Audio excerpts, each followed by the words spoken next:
Hello students, good morning. Welcome online platform. आज हम BA part third जो T S Eliot की जो कविता दी प्रीलूड है उसकी स्टडी करेंगे। सबसे पहले हम इंट्रोडक्शन टू दी पोइट पढ़ते हैं। Thomas Stearns Eliot, a poet of the present century, belong to both the American and the British traditions. T S. Eliot जो कि वर्तमान शताब्दी अर्थात 20वीं शताब्दी के कवि हैं, जो अमेरिका और जो ब्रिटिश जो ट्रेडिशन है उन दोनों से संबंध रखते हैं। बॉर्न इन अमेरिका में जन्म हुआ। He came over to England in 1915 में वो इंग्लैंड आए and 1927 he became a naturalise British subject, और फिर 1927 में वो ब्रिटिश सब्जेक्ट के बारे में लिखने लगे। Eliot's criticism was about working out of his poetic theories and styles. Eliot की जो आलोचना है वो काव्यात्मक सिद्धांतों और शैली के बारे में, एंड इज ग्रोथ और उनका बढ़ना एज ए पोइट कवि के रूप में इज क्लियरली रिफ्लेक्टेड प्रतिबिंबित होता है इन इज क्रिटिकल वर्क, उसकी आलोचनात्मक रचनाओं में। ही रोट सेवरल प्लेज, उन्होंने कुछ निबंध लिखे, as well and experimented with poetic drama, और किसके साथ? पोइटिक ड्रामा के साथ। After a brief period as a school master के संक्षिप्त रूप में ही वॉज एम्प्लॉयड, उन्होंने काम किया in the colonial and foreign department of Lloyds bank में। He was director of Faber and Faber के डायरेक्टर थे। दी फेमस पब्लिशिंग फर्म, जो प्रसिद्ध पब्लिशिंग फर्म थी। He was Charles Eliot Norton professor of poetry, ये भी थे। Harvard University 1932 and 33 में।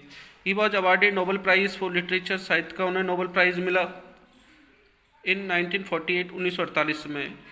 His publications include collected poems, उनकी जो रचनाएं हैं उनमें कलेक्टेड पोइम्स जो 1909 से 1935 में पब्लिश हुई हैं, पब्लिश इन 1936 में हुई हैं। Old Possum's book of practical cats 1939, four quartets 1944, play murder in the cathedral 1935, ये फेमस इनका प्ले है। The family reunion 1939, the cocktail party ये भी फेमस है 1949 में। दी कॉन्फिडेंशियल क्लर्क ये भी फेमस 1954 में। He has also written a number of critical essays, his fame as a critic is no less great, और उनकी जो प्रसिद्धि वो आलोचनात्मक के रूप में है, और उनकी जो वेस्टलैंड है महान कविताओं में से एक मानी जाती है। अब हम कविता पर आते हैं, प्रीलूड पर। प्रीलूड जो कविता है, अब हम उसको one by one, word to word इसको अध्ययन करते हैं। प्रीलूड फर्स्ट में देखिए, the winter evening settle down, कवि कहता है कि शाम हो गई है। With smell of sticks and passage way 6 o'clock, और शाम के 6 बजे हैं और रास्ते जो गलियारे हैं उनमें बदबू आ रही है। The burnt out ends of smoky days, और कभी कहना चाहता है कि जो कोहरा है, धुंध है, वो गलियों में है, अर्थात शाम की जो अंत है वो स्मोकी डेज, धुआं वाले दिन से हो रही है।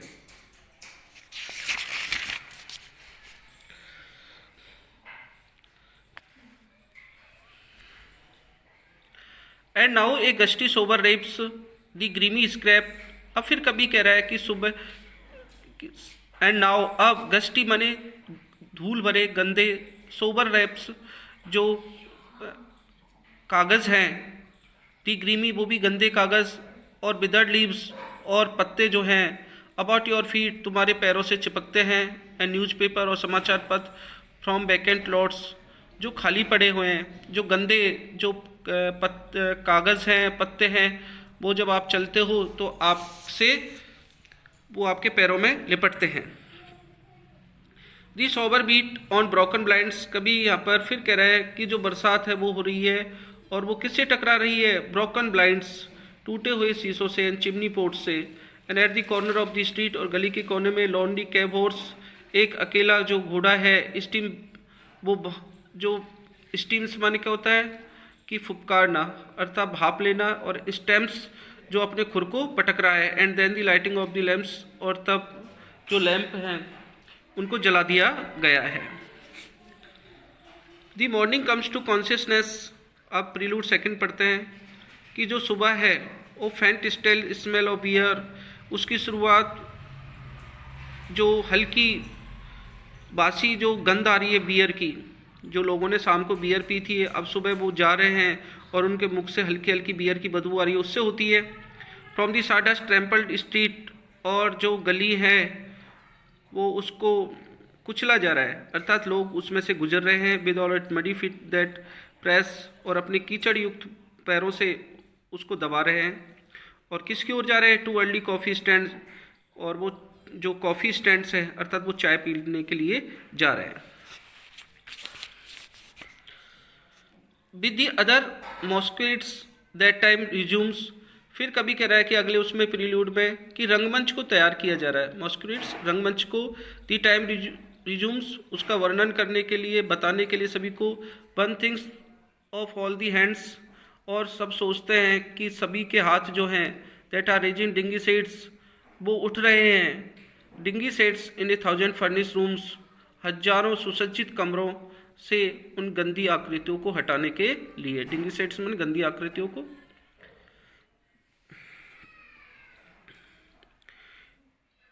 अब प्रीलूड थर्ड में देखिएगा, you toss a blanket from the bed. कभी यहाँ पर कहता है कि you toss a blanket from the bed, कि आप बिस्तर पे हो और अब किसको हटा रहे हो? कंबल को हटा रहे हो। यू ले अपॉन योर बैक, तुम अब पीठ के बल लेटी हुई हो। एंड वेटेड, और इंतजार कर रही हो। You dozed and watch the night revealing, और तुम ऊँग रही हो। डोज मतलब नींद नहीं आ रही, ऊँग रही हो। एंड वॉच, और देख रही हो दी नाइट रिवीलिंग दी 1000 सोडिन इमेजेस, कि रात्रिकालीन की वो हजारों गंदी जो इमेजेज हैं उनके बारे में सोच रही हो। और which your Saul watch constitute, क्योंकि तुम्हारी जो आत्मा है बिल्कुल वहाँ तक संकुचित हो चुकी हैं, और इस तरीके से आपके दिमाग में चलता रहता है वो आकृतियाँ, वो गंदी इमेजेज हैं जो रात्रि में घटित हुई थी। दी फ्लिकरिंग अगेंस्ट दी सीलिंग, और वो इस तरीके से लहरा रही है जिस तरीके से जो लैंप होता है जो छत पर लहराता हुआ उसकी लौ लहराती हुई दिखाई देती है, उसी तरीके से आपके मन में जो इमेजेज है वो आ रही है और जा रही है।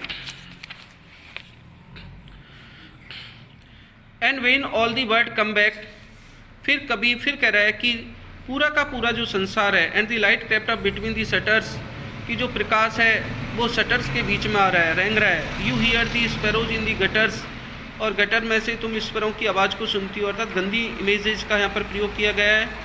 You had such a vision of the street, इसी प्रकार से तुम गली का भी दृश्य के बारे में सोचती हो। ए दी स्ट्रीट हार्डली अंडरस्टैंड, ऐसी गली जिसके बारे में मुश्किल से ही समझ पाते हैं। फिर sitting alone the beds is, फिर आप क्या कर रहे हो कि वो कह रहा है कि जो रात्रि है अर्थात जो महिला है वो अब बिस्तर के किनारे पर बैठ गई है, बेड के किनारे पर बैठ गई है। Where you curled the papers, जहाँ पर तुम कागज़ से फ्रॉम योर हेयर, जो मतलब तुम्हारे बालों को घुंघराले करते हो उन कागज़ से, कि कभी कह रहा है कि जो महिलाएं हैं वो बेड के किनारे पर बैठ गई है और अपने बालों को घुंघराले करने वाले पेपर के साथ कर रही है। और elapse the yellow souls of feet, और फिर अपने जो पैरों का जो तलवा है उसको पकड़े हुए है। In the palm of both soiled hand, दोनों हाथों से, जो कैसा है सॉइल्ड हैंड्स, गंदे हाथों से पकड़े हुए है। His soul stretch tight across the sky. अब कभी जो है वो इमेज कर रहा है कि जो महिला है वो बहुत ही अधिक दुखी है। प्रीलूड फोर्थ प्रीलूड में कि वो कह रहा है his soul stretch tight across the sky, जिस तरीके से पृथ्वी फैली हुई है उसी तरीके से वो कह रहा है कि तुम्हारी जो आत्मा है वो फैली हुई है across the skies that feet behind a city block, जो कि आपको क्या कर रही है, धूमिल कर रही है। और ट्रैम्पल्ड बाई इंस्टेंट फीट, और कभी कल्पना कर रहा है कि जिस तरीके से कि जो गली है उसको अनंत पैरों के द्वारा कुचला जा रहा है एट 4 and 5 and 6 o'clock, सुबह 4, 5, 6 बजे। उसी तरीके से वो खुद सोच रही है कि भाई उसके ऊपर से भी बहुत सारे पुरुष जो हैं वो निकले हैं और उसका शोषण किया है।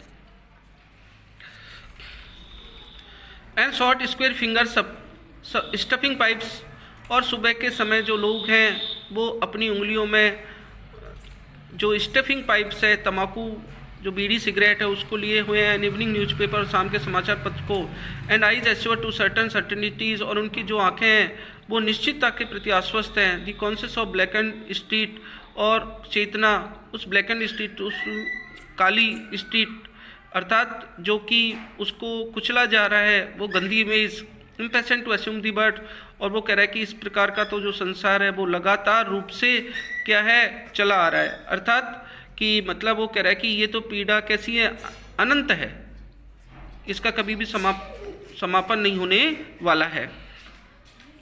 फिर लास्ट में I am moved by fancies that are curled. अब जो कवि है वो अपनी कल्पनाओं से विचलित हो जाता है।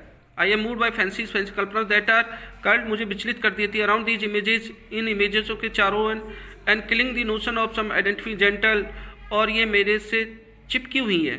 अर्थात ये जो कल्पनाएं हैं सतत रूप से चलती रहती है, इन्फिनिटली सफरिंग थिंग्स, और ये इस प्रकार की हैं कि ये इस प्रकार की पीड़ा है जिसका कोई अंत नहीं है, अर्थात वो तो हमेशा चलने वाली हैं। स्टूडेंट्स, आई होप कि आपको ये वीडियो पसंद आई होगी। आप इसे लाइक करें, सब्सक्राइब करें, शेयर करें। Thank you very much.